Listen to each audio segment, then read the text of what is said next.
It's a calm autumn night in the Baltic Sea. The ferry MS Estonia sails quietly through the darkness, carrying nearly 1,000 passengers and crew from Tallinn, Estonia to Stockholm, Sweden. The ship moves smoothly through the waves as most travelers settle in for the night. Some watch television in the lounge, others fall asleep in their cabins. Everything seems routine, until within hours, the sea will claim one of the worst maritime disasters in European history. The MS Estonia was built in 1980 as a large roll-on, roll-off passenger ferry, a design known for its speed and efficiency. Cars and trucks could drive straight on and off through the bow and stern ramps, making it perfect for short international routes. The vessel was 155 meters long, with 10 decks and a service speed of 21 knots. She regularly made the overnight trip between Estonia and Sweden, covering about 230 nautical miles across the Baltic Sea. On September 27, 1994, the Estonia departed the port of Tallinn at 7:15 p.m., bound for Stockholm. On board were 989 people, 803 passengers, and 186 crew. Weather forecasts predicted rough seas, but nothing unusual for the route. Winds were expected around 20 to 25 knots, and waves roughly 3 to 4 meters high. By midnight, conditions had worsened. Gusts now exceeded 35 knots, and waves rose to 5 meters. The bow slammed repeatedly into the water, shaking the entire ship. Inside, passengers began hearing loud metallic bangs coming from the vehicle deck. Unbeknownst to them, the noise came from the bow visor, a massive metal door that covered the loading ramp. Each impact weakened its hinges and locks. The structure wasn't built to withstand such repeated pounding, and the visor's fittings began to fail. At around 1 a.m., the banging grew louder. Crew members on the bridge noticed vibration across the hull but assumed it was normal for rough weather. Down below, seawater started spraying through gaps near the bow door. Moments later, the bow visor tore completely free. The heavy steel structure, weighing several tons, broke away from the ship, pulling the inner loading ramp open with it. Seawater rushed inside the car deck almost instantly, flooding the space within seconds. The MS Estonia lost stability immediately. Roll-on/roll-off ferries are particularly vulnerable once water reaches the car deck because the flat surface allows it to move freely, destabilizing the ship. Within a minute, the vessel listed sharply to starboard. A faint Mayday call went out at around 1:22 a.m. Mayday, Mayday, Estonia. The signal was difficult to understand, and the exact position was unclear. Several nearby ships received fragments of the call, but couldn't pinpoint where it came from. Inside the ferry, chaos erupted. The list grew to nearly 40 degrees, making it almost impossible to stand or move. Passengers were thrown against walls and down corridors as water poured in through stairwells. Lights flickered, alarms sounded, and only a few lifeboats could be launched due to the extreme tilt.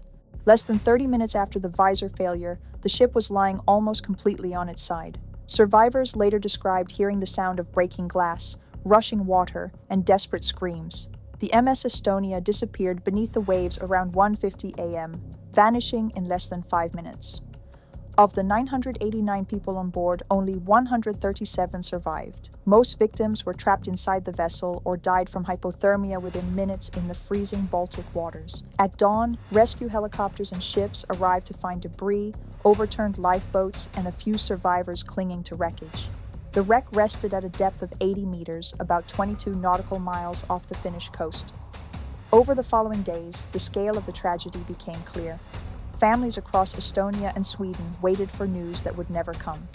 Questions mounted about how such a large ferry could sink so quickly and without warning. A joint commission from Estonia, Sweden, and Finland began investigating. Within weeks, divers located the wreck and confirmed that the bow visor was missing. It was later found 1.5 kilometers away on the seabed. The torn metal edges showed signs of extreme force rather than slow failure. In 1997, the official report concluded that the visor's locking mechanisms failed under wave stress, causing the loading ramp to open and flood the car deck. But many families and independent experts rejected this finding, arguing that the ferry went down too fast for that explanation alone. The wreck site was later declared a maritime grave, protected by an international treaty forbidding diving or salvage operations. Still, rumors persisted. Claims of military cargo, unexplained holes in the hull, and incomplete data from the investigation. Decades later, new underwater footage would uncover something that forced investigators to reopen the case. evidence that could completely change what we know about the sinking of the MS Estonia. For more than 25 years, the wreck of the MS Estonia rested silently on the seabed. Families were told that the cause was clear: the bow visor had failed, the car deck flooded, and the ship capsized. But many never accepted that explanation. Too many details didn't add up. The speed of the sinking, missing radar data, and reports of unexplained noises before the distress call. In 2020, a Swedish documentary team obtained special permission to film the wreck using a remotely operated vehicle, or ROV. The footage they captured stunned both investigators and the public. On the starboard side of the hull, divers found a large hole, roughly 4 meters wide and 1 meter high, with torn metal edges bending inward. This discovery reignited the debate. If the official story was complete, why had no one mentioned a hull breach of this size before? Some experts argued the hole could not have been caused by impact with the seabed. The damage appeared to have occurred before the ferry reached the bottom. In response, the governments of Sweden, Estonia, and Finland reopened the investigation. Modern survey ships returned to the site equipped with high-resolution sonar and new ROV systems. Their mission: map the wreck in 3 dimensions and determine whether the hole had any role in the sinking.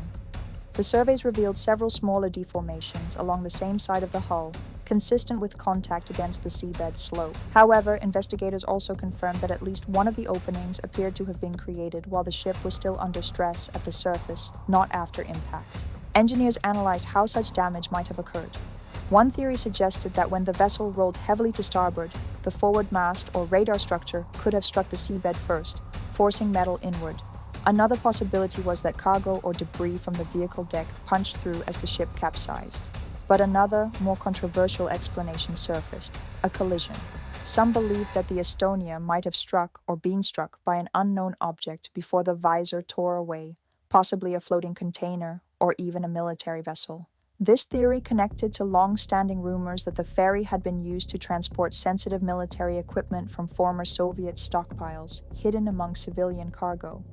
Declassified documents from Swedish customs later confirmed that defense-related materials had indeed been shipped on the Estonia twice earlier that same month, though officials maintained that no such cargo was aboard on the night of the disaster. Still, the revelation deepened public suspicion and fueled new calls for transparency. As part of their renewed inquiry, divers examined the vehicle deck using updated sonar imaging. The ramp area showed deformation consistent with heavy wave impact, supporting the original conclusion that water first entered there. However, investigators noted that the speed of flooding was extraordinary, suggesting additional breaches may have accelerated the capsize. Forensic simulations using supercomputer models recreated the event second by second. The data confirmed that once water began flooding the car deck, the ship's design left almost no chance of recovery. The broad open space allowed water to move freely, amplifying every roll and pushing the vessel beyond its point of stability in under 4 minutes. In 2023, the joint team released its preliminary report. It concluded that the newly found hole did not initiate the sinking, but rather occurred as the ferry hit the seabed stern first while rolling to starboard. Still, they acknowledged that uncertainties remain, particularly about the timing of the hull damage and the extent of earlier military transports. The final analysis is ongoing, with full results expected to be released in 2025. For survivors and families, these findings are both a relief and a frustration. Relief, because long-demanded transparency has finally begun. Frustration, because the questions that haunted them for decades are still not completely answered.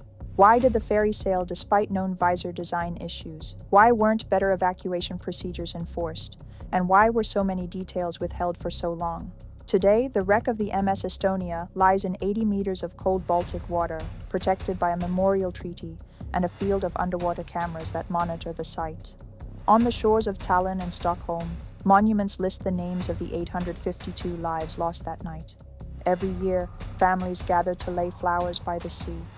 The wind over the Baltic still carries their voices, reminders of a disaster that reshaped maritime safety rules across Europe and led to stricter design standards for all roll-on roll-off ferries. Nearly 30 years later, the MS Estonia remains a symbol of unanswered questions, technological lessons, and human loss. The new evidence may not rewrite every part of the story, but it ensures that the search for truth continues, because for those who are left behind, the sea has never been silent.